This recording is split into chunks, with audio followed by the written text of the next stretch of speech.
ఢిల్లీ యూనివర్సిటీలో Google CEO Sundar Pichai విద్యార్థులతో మాట్లాడుతున్నారు. ఇప్పుడు ప్రత్యక్ష ప్రసారం ద్వారా చూద్దాం.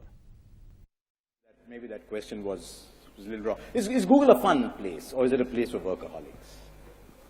No. I think it's there's a lot more balance than people realize. It's an amazingly fun place. I think it is. I did feel like when I first went to Google, I was like a kid in a candy store. There is, you walk around, people are working on amazing things, and so really stretches your mind.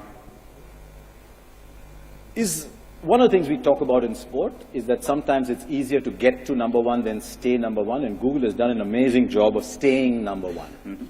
How do you handle that challenge? Because when you are number one, everyone wants to be you. So how do you take on the challenge of staying number one? From our perspective, and I think it's true for in technology in particular, the world keeps changing, as I said earlier. So, a big part of what I focus on at any given time is, making sure we are innovating and building products for the future. It's just got to be a normal course of how you think. And so, we are constantly thinking about what to do next. So, Android is very popular. People are using smartphones.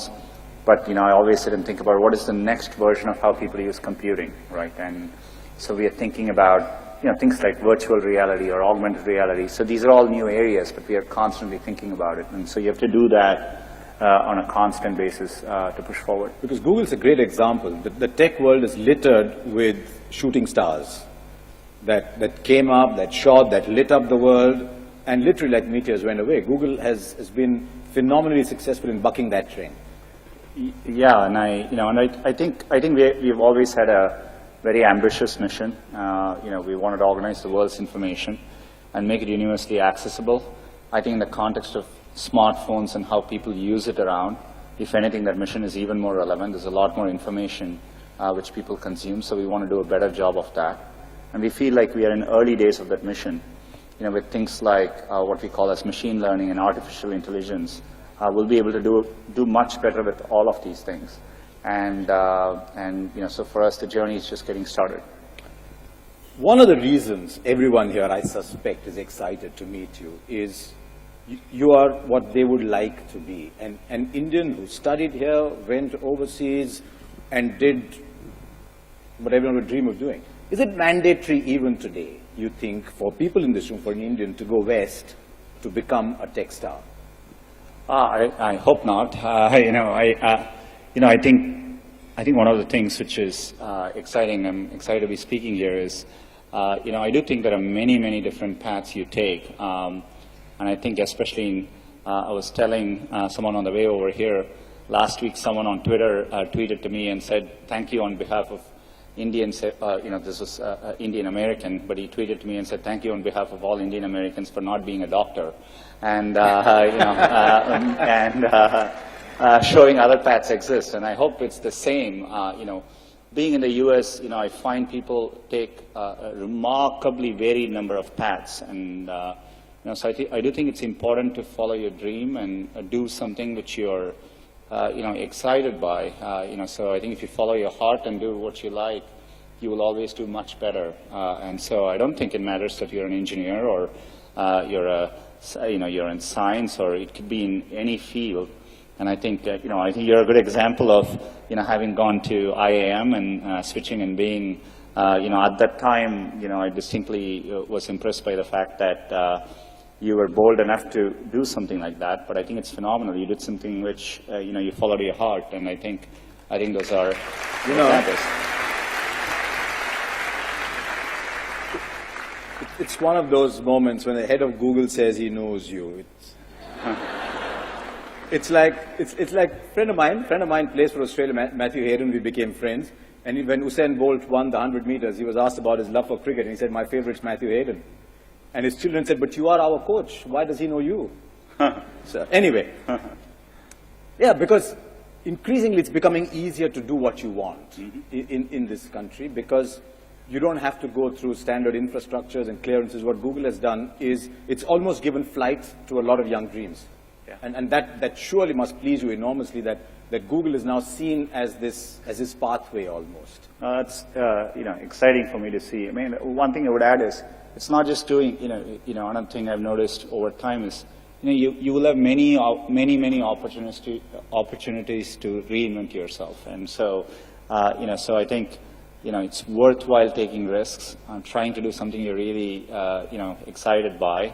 And if the first attempt you don't do it, you can try again, and, things tend to work out in the long run. Since you brought it up, it wasn't in the set of questions I'd worked on, but the attitude to failure in this generation is very different from mine. Mm-hmm. In my generation, to fail was to commit a crime. Mm-hmm. And yet what you're talking about is go do what you want, and there's always comebacks, aren't there? That's right, yeah. And, I think that's how, in Silicon Valley, part of the reason so many people start up a company is, starting up a company and even having failed, you can wear it like a badge of honor, right? And I think that's important, culturally, risk is rewarded. I remember when I started working at Google, if I went and, people were discussing ideas, the other people who heard the ideas try to build on those ideas. They encourage you. So it's a culture of optimism, it's a culture of risk-taking, and I think that's really important, so. Okay, just a couple before we start taking questions from everybody. You talked about cricket, but you tweet about Barcelona. I'm a huge, football fan as well,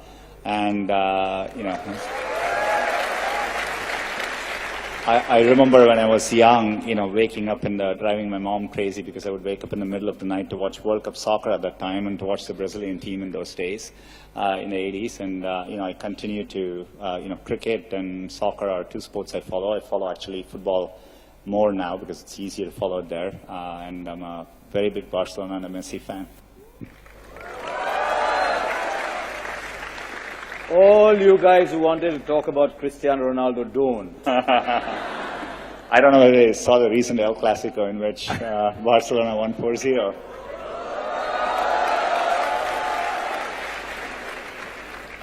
If there are any Real Madrid fans, they just have to keep quiet, right? You can't do anything. So Test cricket or T20, Sunder? Because he grew up in Madras, not in Chennai. Yeah, there you go. And Madras is as Test cricket as you can get. I was telling Harsha just before we walked in, I was fortunate enough to go and see most of you may not remember, but in the 80s, in 1986, we had it was a second tie test, I think, between India and Australia. And I was in the stadium then, and somebody had given me tickets because they thought the match was going to be a draw. But, I always thought Test cricket was amazing. I had the time to watch it then, too. But, I followed the transition to one-days very, very well. T20s, I catch it, but it was something I didn't grow up with. So, I don't enjoy it as much as I do one-day or Test cricket, but, it's exciting, okay, too. Since you're here, I'm reproducing a line somebody told me. They said, in the Google era, Test cricket is threatened. In the Google era. Where everything is at your fingertips, everything's moving so fast. Yeah. But, some things stand the test of time, so Yes, hopefully. They do. I'm a big Test cricket fan anyway. Yeah. Okay, one last question before I throw open the questions for you. What next for Google? And I know I'm going to come back at the end to ask you that question separately too, but there's glass, there's cardboard, there's cars. Can Google make 150 kilometers an hour bowlers? If we could do that, I would just, secretly use it to just make myself the fastest bowler in the world. I think there are many things we are working on. Things which I'm excited by are, most of what we do today in computer science is, by engineers coding, and these are hand-coded systems. Over time, what we call as machine learning, or an extension of that, artificial intelligence, we'll be able to, in a learned way, build systems which automatically learn and do things.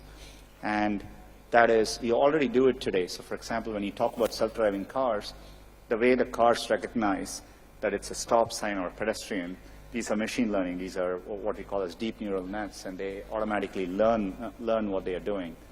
So these are incredibly powerful things to come in the future, and so I think we are barely scratching the surface, and things like that will apply to healthcare, many fields.